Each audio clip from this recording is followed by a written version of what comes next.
So hi guys, good afternoon. So ngayon dito tayo sa Seafood City Supermarket. May bibilhin din tayo kasi ito lang po dinadayo namin. Gusto daw namin kumain ng Jollibee. So ipapakita ko po sa inyo ang Jollibee. Diyan po ang Jollibee. Yan po, ito po ang Seafood City. Ayan.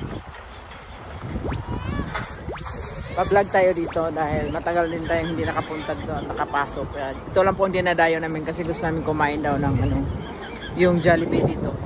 Alright, papasok tayo sa loob. Let's go!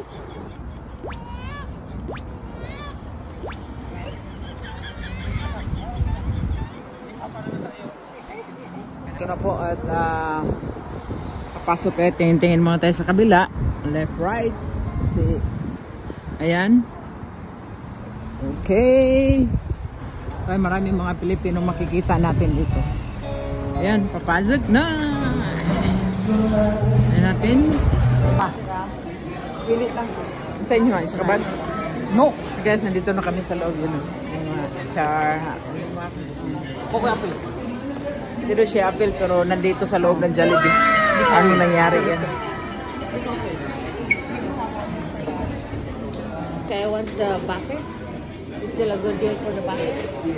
Which bucket do you want?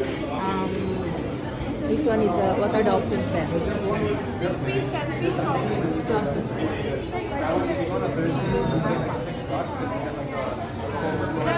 That's spicy, that's all.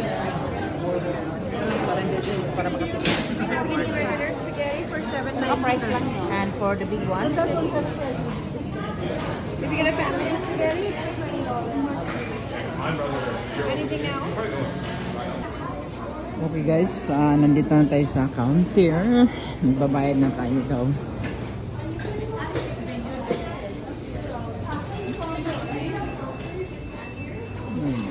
Ito yung order nila. Dinadayo pa namin to guys ha. Para lang makakain ng Jollibee. Charot. Layo kasi dito eh. 45 minutes pang biyahe namin. Napagtripan lang. Galing sa trabaho. Ayan. Ayan talaga. Dami din mga Pilipino pumipila pero mostly ang ibang lahi. Kasi ibang lahi na yung may-ari dito eh. Hindi na yung Pilipino talaga.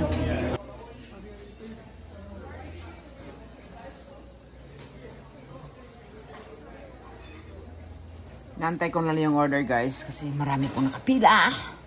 Yan. Dali lang yan.